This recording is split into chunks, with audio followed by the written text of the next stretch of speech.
So, a few little ground rules. Obviously, no one's got their laptops, that's great. This is an interactive session, so I want you to participate as much as you can. Contributing, shouting out, no need to ask questions at the end, you can just jump in whenever you like. Safe space, everyone be respectful, no judging anybody.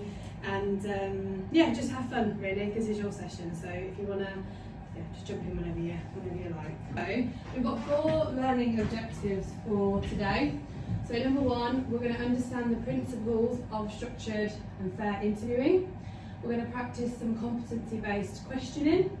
We're going to recognise and reduce bias, and we're going to build confidence in evaluating candidates consistently. We'll revisit them at the end. So, a little icebreaker. I want everyone to tell me their worst interview they have been a candidate for, and we're going to have a little chat about it. Okay, so who wants to go first? I'll go first. Go on then. So I'll give you one that I've had, Yeah. which was an interview that was never really, I wasn't even told that it was going to be an interview. Okay. So it was just a speculative application I put in for the job, and got a response to say, would you like to have a quick call, like a screening call? Yeah. That was it. So I took the call. I was actually working for the gym, so I thought, well, it's just a screening call. What did you think? What went through your head? Well, they offered me to come back for a next stage, and I declined. Oh, really? Yeah, because I was just thought, what are you playing at? Like, just be, I suppose. Because Well, you're traumatised. I'd always done that ahead of time Yeah. anyway. I didn't realise that was even a thing to try and trip No. your candidates up. Yeah. Next, who else is better? I won when place over in Shop Direct. Yeah. I was a trading accountant, and answered his phone twice in the interview. Started chatting. Andrew. Oh my god.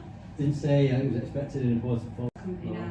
I've got to come back for a second. No. I don't need really bad ones compared to some of these, but I've had some where they've been a bit weird. So one first interview that I had, it was on a Friday, and I turned up to the office in like proper business attire, and one of the guys that was interviewing me had this awful. I've had a similar one to you of just like not being told that it was an interview. So Right. I drove and had like a physical. They told me to come in, like get a bit of a feel, meet the recruiter, and I gave them like half the day and went all around the departments, like they showed me around, like really leading on, thinking like you've got the job, Right. kind of thing. Then this actually put me off the job that I thought I wanted to go in, like the career. Oh, okay. Because Because of the interview. Yeah, because of that experience. So what was that for? What? Translator. Oh, okay. I thought you were going to say because I was going to be a doctor now. Yeah. Matt? I don't know, it's similar to what Adam and Emma were saying, really, like not being interviewed, thought you were turning up to, if that makes sense. Yeah. You just come in for like a chat and then you start reeling off like, Crazy. what do you know about the company or Yeah, you're like, whoa. Was that Tricked into it. It happens quite a lot. Yeah. I think it's Too more often. common than you think, because I think I've had those as well, but for me, any time somebody's told me that, look, we headhunted you, but we'd like you to speak to somebody, and they mention certain roles, I quickly just get into interview mode. Yeah. I don't wait for them to call me when I'm in the gym. Same as your old I'm like, Well, the thing is, I'm not saying No. I'm just saying, naturally, because of the experiences I've had, Yeah. anytime somebody tells me, look, we're interested in talking to you about the role, I dress for it. If I'm taking that call, Yeah. I dress for it. I'm in a position where I can Yeah, facilitate yeah. this, or you prepare a slide for this interview. Yeah. She was pretty clever about that. yeah. My That's just interview. good practice, I think, in terms of interviewing. It's just, setting your stall out right from the outset. Everyone's clearing in and all then, and no one can sit there and go, well, Need to like evasive about the actual salary. Should pay red flag, shouldn't it? yeah, all Yeah, right. The salary is very start. Should be there, it's one of the first things. That salary is dependent on experience. That's different. Yeah, well, I want £1 million then. How's that good now? Yeah. I'm really experienced. yeah, exactly. So my main theme there, I suppose, not being prepared, not letting you be prepared and being thrown in the deep end. Obviously answering calls in the interview, they're not being engaging, not being told the dress code. So it's all about them not giving you the information that you need. So now, as managers, as people who interview or have in the past, would you ever do that to a candidate? You wouldn't, and you wouldn't do that because it's happened to you, and you wouldn't want to repeat that and make someone else feel how you felt in the past. That's good. And we've got you as well to do the screening. Well, yeah, obviously. This is really helpful. But we'll come back to them in a little while. So, the core principles of interviewing. Can anyone take a guess at what they might be? If you had to guess. Structure. Yeah. Being honest. Yeah. Engaging. Yeah. Oh, just No, no, There you go. There's no wrong answers. Everyone will say what a principle is, but I've got 5 here. So, and then the first one is obviously it's running on from this. You need to prepare thoroughly. I'll pass it around. You need to prepare thoroughly. So make sure you have all the information you need to make sure that you are going to give that candidate a good experience. Have their CV, have a notepad, make sure the room's nice and tidy, make sure it smells nice, make sure there's water on the tables, you know, to make them feel welcome and comfortable. So that's really important. Number 2, make it more kind of conversational. It shouldn't be, you look for their potential. Number 4, so if they maybe tick 8 out of the 10 boxes, but then you think, oh, actually, I could learn that, or it's something that we can give them as a career development plan when they join. Always look for their potential. Are they more of a cultural fit? Will they get on with the team? Are they going to be motivated enough? That kind of thing. And then obviously, lastly, be sensitive to cultural differences and any diversities. So we need to make sure that we're not, again, it all comes back to that bias. Do we need to make changes? Are they disabled? Are they in a wheelchair? Do we need to make sure they can get to the office? If they need to be in twice a week, that type of thing. So yeah, they're the kind of the core principles of interviewing. Why are they important? Keep it fair and even for everyone. I think it's good to let them have that experience, irrespective of getting the job or not. They still walk away feeling that you've been treated fairly. Absolutely. Yeah. It's important for the company as well because it gives a good picture of who the potential hiring. It gives you the best chance to find the best candidate. Absolutely. That's the whole point of the interview, to make sure we're hiring the best person that we can find. So as well as Structure as well is consistent for your own future. exactly that. Yeah, if you're bringing one person into an office, or you're doing one interview on Teams, I know sometimes people can't get here, but you need to make sure everyone's having the same opportunity. It's a lot easier to build rapport in person rather than on Teams. Obviously in this world now, Teams interviews do serve a purpose, but you can't build that rapport. So if one candidate's getting it, make sure all candidates get it. Things like that, but yeah, you're all spot on.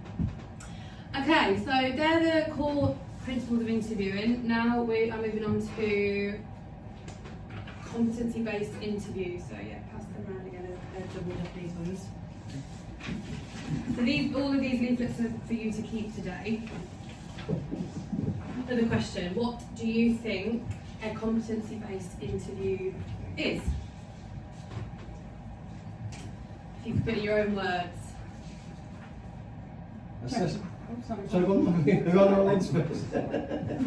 Assessing people's Yeah. skills and experience, the job, the questions. Yeah. Those are some- Sounds good. Yeah. So assessing them. Yeah. I think the core aspect of it is assessing those competencies based on examples of your experience. Yeah. The structure of your response. Absolutely. Yes, and their experience as well, but by how sort of many examples they think of the core. Yeah. Spot on. So, a competency-based interview is an interview where questions are asked and they're designed to assess how the candidates use their specific skills and their past experiences. So the goal of a competency interview is to assess their suitability for the role based on competencies.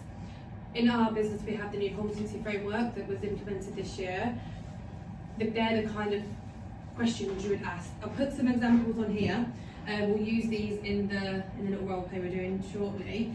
But it's all about behaviours and competencies.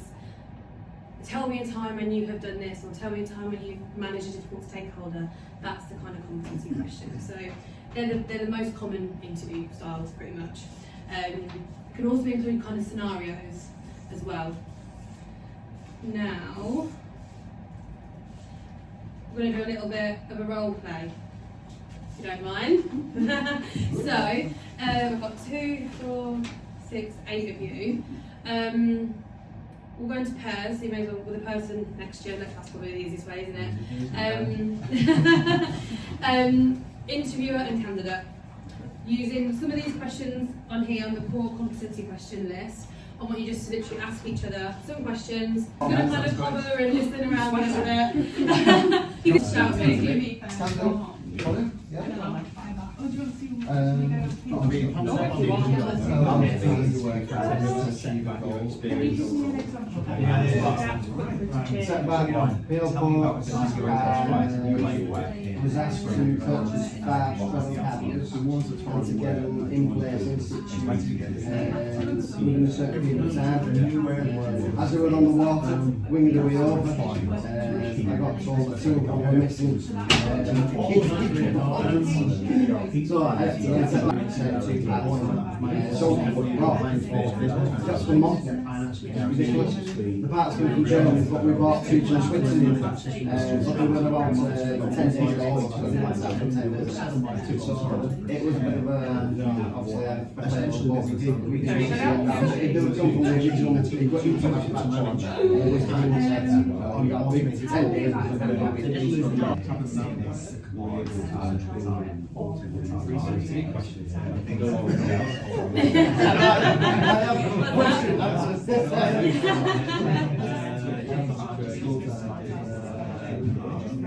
That was one of the things I really loved about the interview process with Connexus, to the point where I even told my mum about it. This was the only business that I got interviewed by that didn't ask me any personal questions, as in, do I have children, am I married, anything. No one knew anything. I didn't feel like there was any kind of even, you know, like fishing questions to try to get that's there. what it is. It's not direct. Have you got kids? It's kind of like what does you, like. Yeah, It was That- really refreshing and really good. That's because why- I felt like I got the job on my merit rather than my situation. I think bias plays a massive part in interviews, and that's why a lot of them are online. You fill in that. Well, anyway, a bit of feedback from me from your little role play there. And you all kept eye contact really well with each other, and you made each other feel really comfortable, which is a really big thing. There was also laughter. There was that relationship and rapport building. So yeah, well done, guys. Any feedback for your interviewer candidate? My interviewer was terrible. No, just very. I think it helps because we know each other so Yeah, very yeah. much, It's not very natural this engaged, situation, is it? But no, it was good questions. We were using the values-based ones Good. just to go through some of those, and actually got me thinking. So I quite liked it. There we Yeah. go. Everyone else, yeah? Fab. So, last little bit before we look back and do some reflections. Fairness and bias. So, how do you, as an interviewer, I'm going to go around, ensure you are fair and you avoid bias? If you don't know what it is, just obviously be open and honest, and we'll go through it after, but what do you think it is?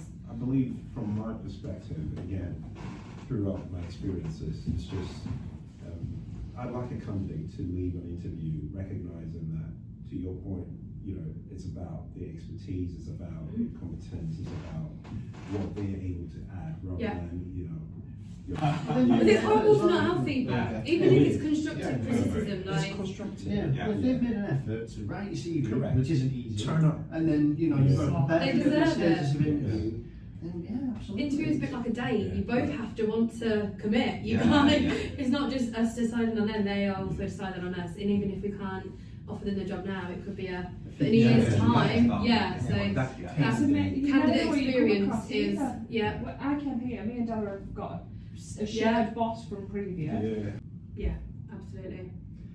For me, it's number one, being super clear on the criteria for the role or what the successful candidate looks like, building them questions out against that criteria, and then making sure you follow that consistent set of questions. And then you can, I mean, in an ideal world, you want to almost create a scoring mechanism so that it's it's not only is it fair and robust, but it can be demonstratively fair as well, Yeah. so that it's there's no Absolutely. question over any sort of bias. Then it's just here's how you score based on these answers that you get. And Absolutely. I think for me, it's driving that consistency, kind of following up from M's story, just put you off a career about to interview. I did interviews with the head of HR at the beginning of my HR career. This is about 9 years ago, but she put her biases on me. She said, with your background in terms of workplace background, she went, you won't succeed in HR. That was Now one of look my at you. first, I know, but 9 years later, but the thing is Yeah. that was from a head of HR, and it is just driving that fairness, consistency, and no prejudice kind of thing. She, if anyone, should have known better. Yeah, Especially yeah, in working in exactly, yeah, HR. but just that kind of one thing, and then just say that changed your career. Yeah. and so on, no, Like you could see just not Yeah. in HR. The bias. I don't know how you do that. I feel like you have to take yourself out of it. Do you know? Because I feel like we judge everybody by our own standards. I mean, even like friends, people that you're gonna get into a relationship with, whatever. You judge people by your own standards, like your own educational background, what you think is right. So I think you have to actually take yourself out of it, to judge them by a more structured standard. That, to your point, is like the criteria of the job and things like that. Yeah. Perfect. Yeah. Yeah, definitely. I think I call like standardising the questions and Yeah. scoring is definitely something that I like to do when Yeah. I'm interviewing. You stole my thunder. Oh. I've always believed bias is very unconscious. Yeah. Yeah, we're naturally biased. We all like to say that we're not, but you are. Somebody walks in through the door, you might not like the way they look, you might not like the way they talk. Especially if I interviewed me, I don't like the way I talk. But no, you are. We're naturally biased in the way that we are because it's an unconscious feeling. You do it automatically. So I think, for interviewing, you have to be a special type of person because you have to take yourself away from the person, and it literally has to be tunnel vision. Doing The anything thing else? I've done is sometimes it's good to have like multiple people doing it, so then you get like a fair reflection, and also maybe not we do for finance, maybe we bring somebody in from ops as well. Yeah. So then you're not biased towards Absolutely. that question. So It's a different view. yeah, you've all hit the nail on the head there. Yeah. So standardised questions, competency questions, a scoring system. Adam, you mentioned that. Document your evaluations and make notes. Because then, say you do 10 interviews, by the end one you could have forgot about the first one, and it could have been the best candidate. So document, make lots of notes, have training, obviously, to be the best that you can be. Have the same panel for each candidate and have diverse panels as well. Really important. Males, different genders, females, different ages, different backgrounds, different departments, because you get a real different opinions for that unconscious bias. We're going to watch a video on that in just a second, but we've got 10 minutes left. But yeah, just as diverse as you can, standardise everything. Everyone has the same, and always keep the same interviewer through the process as well for that continuity. I think that's really important. Usually who would be the line manager, that probably should be. But so yeah, but really quick video. I'm just going to play it on my laptop for you all to watch, and it goes back to what you two were saying, unconscious bias. Where's the big screen? Can you all see that? If I just Yeah. Oh, wait there. Once you've got the judgments and LMS, preferences that I'm going influence to read that. I decisions. don't know what you missed. Without unconscious bias refers to automatic judgments and preferences that influence decision making without a person being aware of them. These biases develop from past experiences, cultural influences, and personal associations, shaping how individuals perceive others and interpret situations. Unlike deliberate prejudice, unconscious bias operates subtly, affecting everyday interactions, choices, and evaluations. Because it happens outside of conscious awareness. So yeah, obviously unconscious bias, we don't know we're doing it, so if anything you can to take it away out of the equation, we must do. Okay. Have we all learned something? Yeah. So we now understand the principles of structured and fair interviewing. You've got your little take home here. Prepare thoroughly, be objective, make it conversational, build that relationship, look for their potential, and make sure you're understanding their kind of cultural differences and things like that. We practice some competency-based questioning. I know, it's, as I said, it's not the most natural situation to be in, but thank you for trying. And I think using these take-homes, any questions you need, you can use these if you want to add some into your interviews. Give me a shout and I can always make some more for you. We've recognised and we've reduced bias, but we will reduce bias going forward. Not that you think any of you do that, but again, it goes back to being unconsciously biased. And I hope you're all confident in how to evaluate candidates consistently using everything we've learned. Any questions? Any thoughts? Would you do anything differently now, or? Yeah, no, it's good. I love the competency questions, especially around the values. The values and stuff like ones, that. yeah. They're really good. Yeah. We have values for a reason. We should use and try and hire Yeah. people that have the same values. Yeah, definitely. That's really good for cultural fit as well and stuff like that, assessing that side of things and having that blend of technical with cultural fit is really important. And again, it comes back to knowing the criteria of the person that you're looking to find as part of, if you're looking for someone who is ready to hit the ground running, Yeah, obviously you'll ask the values questions, but you'll probably ask a lot of technical questions. yeah. Whereas if you're looking for someone that is a developmental role,